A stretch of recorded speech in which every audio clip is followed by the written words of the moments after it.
Tonight, the Detroit Pistons head into Portland to face your Portland Trail Blazers, and it's a notable night for a couple of reasons. Number one, the GP2 saga is over. Me and Eric will talk about that on Blazers Uprise Live, which will be live at 3:30 p.m. Pacific time over on our second channel. There's a link in the description box below for that. It's also notable because our watch party is tonight. If you want last-minute tickets to come meet up with me and Eric and watch this game and then watch a post-game show, check out the link in the description box below labeled Watch Party Tickets. It's in the Portland area at Alberta Abbey. If you bought tickets and have any questions, feel free to reach out to me via email, blazersuprise@gmail.com, or on Twitter @ToryJonesYT. Now, this game preview is brought to you by BetOnline, as I will have a parlay pick later on in this episode, as I will do with every game preview. I'll also talk about what I think of the over-under line, as well as the spread. That Blazers Uprise Live episode that's happening today also will consist of me and Eric picking 9 or 10 games against the spread. The spreads are brought to you by BetOnline as well, so definitely check them out and use the promo code BELIEVE and you can receive a 50% reward bonus. And one final thing, if there's anything you want me to add to these game previews, let me know. This is something new, something I've never really done before, so I'm still refining the process, and I want to get more graphics done and more pictures in these, so those will be coming in future episodes. I just want to educate you guys heading into a game so you guys know what to look for and can maybe enjoy the game a little bit more. That's my goal with this, so if there's anything I should add to these, let me know down in that comment section below. Anyway, with that being said, let's preview this game. Let's take a look at the metrics. The Detroit Pistons are not a good basketball team. They're 10-29.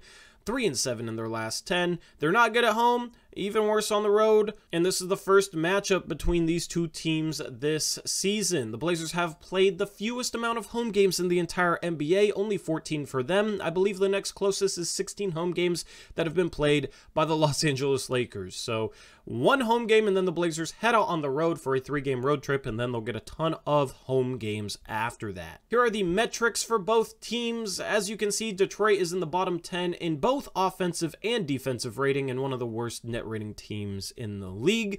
They don't run too much. They play at about an average pace, which is a little surprising to me. I thought they were a team that got out and ran more before I looked at these stats, especially them being a young team. They don't rebound too well, middle of the pack there, and they will turn the ball over. The Blazers do that as well. This could end up being a sloppy game. Here's the offensive shot distribution for both teams. The one thing to note for the Pistons is they get to the free throw line better than any team in the league. They're not efficient, they don't defend well, but they've been able to compete in some games because they've been able to get to the free throw line. So that is something to watch out for the Portland Trail Blazers today, is trying not to foul too much. Otherwise, they don't get to the rim a lot, they don't shoot a lot of mid-range shots, and as far as efficiency goes, they're not efficient from either range as well. They're an average three-point shooting team, and as I said, they get to the free throw line a lot, but they don't make a high percentage of their free throws. They rank 23rd there. Advanced efficiency metrics also rate the Pistons poorly. The Blazers, in comparison, much better, and a much better three-point shooting team. The Pistons will crash the offensive glass. They're not any better than the Blazers in that regard, but they're pretty close. I accidentally put offensive rebound percentage twice on this graphic. That fifth number down is actually supposed to be turnover percentage. The Blazers rank 26th in turnover percentage, meaning that they are one of the worst teams in the league in terms of turning it over. The Pistons are average at 15th. I'll have to fix that next time. And now let's take a look at the defensive side of things. The Pistons will let you get threes up and they'll foul you a lot. Games involving them seem to be a free throw battle. And that is the number one reason why their defense struggles, because they aren't terrible in terms of defensive efficiency. It's always interesting to look at efficiency metrics for defenses, as it can usually be surprising. Portland grades out really well. The problem is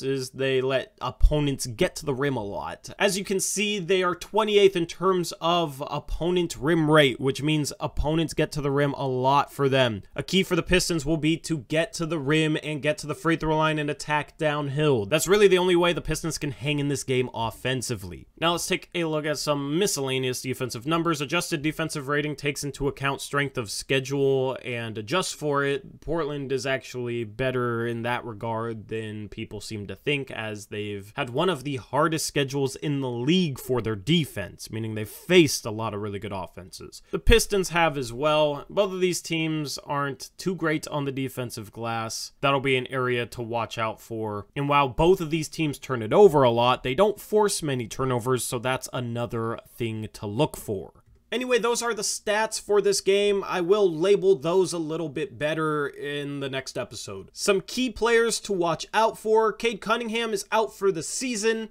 Detroit is in tanking mode, but they do have a couple guys that can play. Bojan Bogdanovic has been phenomenal this season, but he has been slumping as of late. In the last 10 games, he's shooting 39% from mid-range and 32% from 3, which is down from his season averages of 47% from the mid-range and 41% from 3. But he is a guy that can get hot, and he is a guy that's had some good games against the Blazers in the past. Bogdanovic is their #1 option. Alec Burks has been phenomenal for Detroit. He only plays in 21 minutes per game, but he averages 14 points per game on a 64 true shooting percentage. He's super efficient. The last 3 seasons, he's shooting almost 42% from 3. So while the Blazers have to worry about slowing down Bogdanovic, they also can't let Alec Burks get going from 3 because he's a microwave scorer, and he's been hot as of late. He's averaging 17 points per game on 72% true shooting percentage in his last 5 games. Slow those two guys down, and the Blazers should be able to have some success.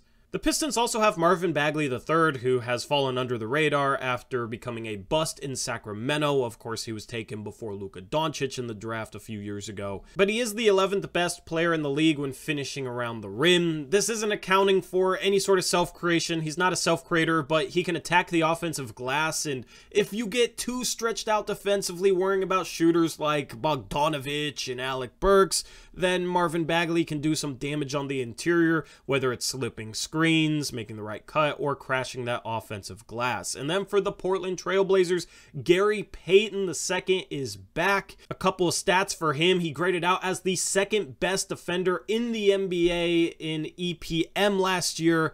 The only guy ahead of him was Draymond Green, who of course was his teammate. Basketball Index had him as the 28th best defender according to their defensive LeBron stat. And the Warriors defense was 6.3 points better per 100 possessions with GP2 in the game. Gary Payton II will provide a much needed defensive spark for this Portland Trail Blazers team. As I said, we'll discuss that more on Blazers Uprise Live. The Pistons also have rookie Jaden Ivey, who was the 5th overall pick in the NBA draft last season. He's averaging 15 points per game and 4 assists, but he's not doing it efficiently. 41% from the field, 31% from 3, a true shooting percentage of only 51.6%. Other than Cade Cunningham, Isaiah Livers is expected to be out. Other than that, it's a pretty clean injury report for the Pistons. As far as previous games for Detroit, they had a 6-game losing streak in the middle of December, but in their past 3 games have won 2 of them. They beat the Magic at home, 121-101. That was on December 28th. On December 30th, they lost to the Bulls 132-118 in Chicago, but then the very next night, second night of a back-to-back, on December 31st,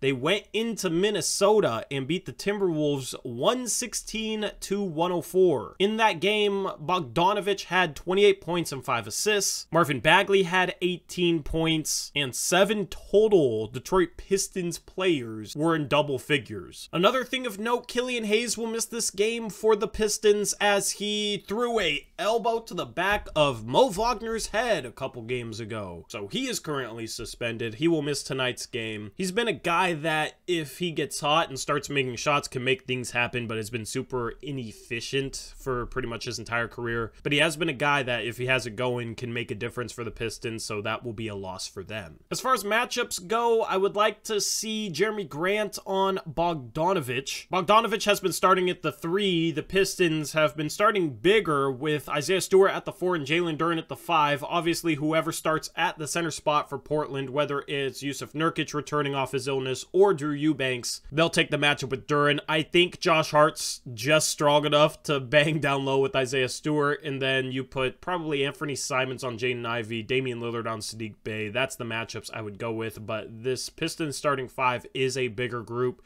Portland obviously isn't the biggest, so that is something to watch for, but the Pistons do play Hamidou Diallo, Alec Burks, and Corey Joseph heavy minutes off the bench, so we probably shouldn't focus too much on their specific starting five. Just got to slow down Alec Burks when he gets into the game because he's been a guy that's had some big performances against the Blazers in past years, just like Bogdanović. Keys to the game for the Blazers: don't let Detroit get hot from three, win the free throw battle, and move the ball. Try and play in transition, especially with GP2 in the game. It'll be fun to watch him tonight. As far as my Bet Online picks, the spread for this game is the Portland Trail Blazers being favored by 9. I will pick that spread on Blazers Uprise Live in the next hour. The over-under for this game is 231.5. I would probably lean towards the over on that. And as far as a same game parlay, I'm going to take Damian Lillard having 7 total rebounds and Portland winning. You can get plus 650 odds on that, which is a $650 return for a $100 bet over on Bet Online.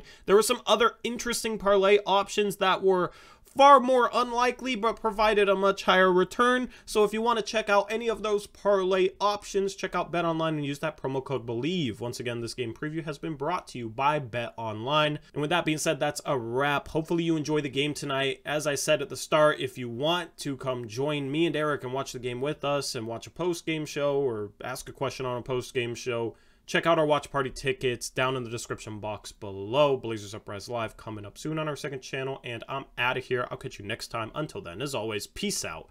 Go Blazers.